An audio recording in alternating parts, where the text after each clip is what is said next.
तैयारी में जुट गई है तो दूसरी तरफ महागठबंधन में विवाद बना हुआ है। सरकार में रहते नीतीश सरकार को निशाना बनाने वाले आरजेडी विधायक सुधाकर सिंह कैबिनेट से इस्तीफा देने के बाद भी अपने बयानों से सीएम को सवालों के घेरे में खड़ा करते रहे हैं। हाल में उन्होंने नीतीश कुमार पर फिर से निशाना साधा है, जिसके बाद उपेंद्र कुशवाहा ने सुधाकर सिंह का हवाला देते हुए आरजेडी से सवाल पूछा था। अब सुधाकर सिंह ने एक चिट्ठी जारी कर उपेंद्र कुशवाहा की बातों का जवाब दिया। इस चिट्ठी में सुधाकर सिंह ने नववर्ष की शुभकामना देते हुए उपेंद्र कुशवाहा को उनके द्वारा नीतीश कुमार को लेकर कही गई पुरानी बातों की याद दिलाई। साथ ही एक बार फिर से नीतीश कुमार पर निशाना साधा। सुधाकर सिंह ने इस नए पत्र में लिखा है कि प्रिय उपेंद्र कुशवाहा जी, नव वर्ष की हार्दिक शुभकामनाएं। आपको जानकर खुशी होगी कि श्री लालू प्रसाद यादव जी की सामाजिक न्याय की लड़ाई को मजबूत करने वाले आप जैसे योद्धा का मैं पुराना प्रशंसक हूं। विशेष रूप से इस वजह से भी कई सालों पहले आपने नीतीश कुमार के बारे में जो भी भविष्यवाणियां की थी वो आज सच साबित। ये अपने घर में जो 2 एक्स्ट्रा बेडरूम है उसमें होम स्टे बिजनेस करके महीने का 60,000 कमा रहे हैं। आपको भी ये करना है तो फ्रीडम ऐप को अभी डाउनलोड कीजिए। हो रही है। मुझे ठीक याद है, आपने 9 दिसंबर 2011 को नीतीश कुमार को तानाशाह और अलोकतांत्रिक बताते हुए जनता दल यूनाइटेड से इस्तीफा दे दिया था। उस समय मुझे भी आपके इस वक्तव्य पर आश्चर्य हुआ था, मगर आज आपकी दूरदर्शिता पर गर्व महसूस होता है। 2018-19 में आपने नीतीश कुमार के कार्यकाल को बिहार का सबसे खराब दौर कहा था, जिस दौरान बिहार की शिक्षा व्यवस्था पूरी तरह से चरमरा चुकी है और उस दौरान आपकी नजर में नीतीश कुमार सरकार चलाने के लायक नहीं थे।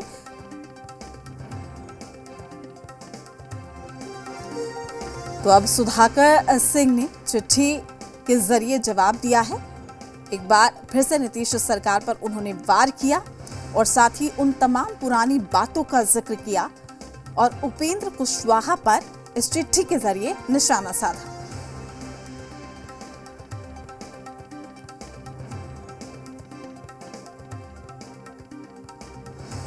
पूर्व कृषि मंत्री और आरजेडी विधायक सुधाकर सिंह ने बीते दिनों सीएम नीतीश कुमार पर जोरदार हमला बोला था और उसके बाद जेडीयू संसदीय बोर्ड के अध्यक्ष उपेंद्र कुशवाहा ने सोशल मीडिया के जरिए उन पर पलटवार किया, जिसमें उन्होंने लिखा कि तेजस्वी जी, जरा गौर से देखिए, सुनिए आपके एक माननीय विधायक के बयान को और उन्हें बताइए कि राजनीति में भाषाई मर्यादा की बड़ी अहमियत होती है। वो उस शख्सियत को शिखंडी कह रहे हैं जिन्होंने बिहार को उस खौफनाक मंजर से मुक्ति दिलाने की मर्दानगी दिखाई थी, वो भी तब जब उसके खिलाफ कुछ भी बोलने के पहले लोग दाएं बाएं झांक लेते थे। ऐसे बयानों से प्रदेश की लाखों करोड़ों जनता और वर्तमान जेडीयू तत्कालीन समता पार्टी के उन हजारों कार्यकर्ताओं की भावना को चोट पहुंचती है जिन्होंने उस दौर में नीतीश कुमार जी का साथ सहयोग दिया, कुर्बानी दी। उन्होंने लिखा, सुधाकर जी को बताइए, कम से कम बिहार को उस खौफनाक मंजर से बाहर निकालने जैसे मर्दानगी भरे कार्यों के लिए तो नीतीश कुमार जी को बिहार का इतिहास निश्चित ही याद करेगा।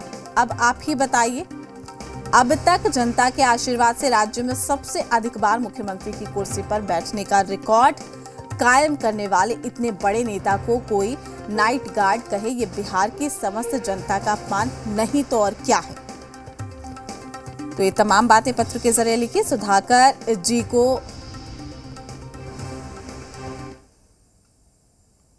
उन्होंने लिखा कि गठबंधन के लिए और शायद आपके लिए भी ये सही होगा, ऐसे बयानों पर जितनी जल्दी रोक लग सके।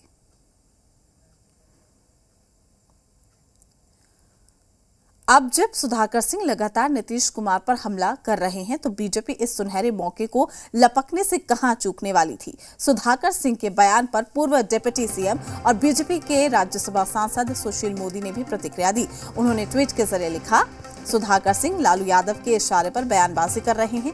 उन्होंने कहा कि साल की शुरुआत के साथ लालू प्रसाद और नीतीश कुमार के बीच शहमात का खेल शुरू हो गया है। साथ ही हम आपको ट्वीट भी दिखा रहे हैं, सुशील कुमार मोदी का ये ट्वीट, जहां उन्होंने कहा है कि कैप्टन लालू प्रसाद के इशारे पर जगदानंद सुधाकर सिंह शहमात का जो खेल है वो शुरू हो चुका है साल की शुरुआत के साथ ही।